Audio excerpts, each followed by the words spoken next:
গাজীপুরের টঙ্গীতে মাদক বিরোধী অভিযানে চিহ্নিত মাদক সম্রাজ্ঞী রুনা বেগম ও তার ৩ সহযোগীকে ইয়াবা ও হিরোইন সহ গ্রেপ্তার করেছে পুলিশ।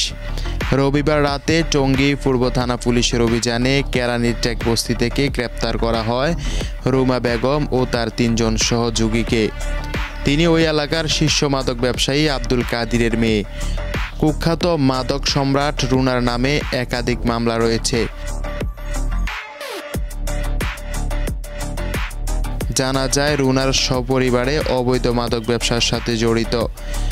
পুলিশ জানায় রবিবার সন্ধ্যা ৭টা থেকে রাত 10:30 পর্যন্ত কেরানীর টেক বস্তিতে মাদক বিরোধী এই অভিযানে ৭০ গ্রাম হিরোইন ও ১২০ পিস ইয়াবা ট্যাবলেট উদ্ধার করা হয়।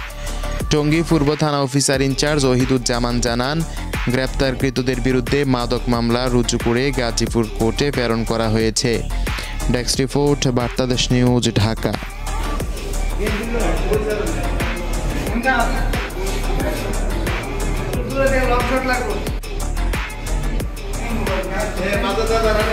ঠিক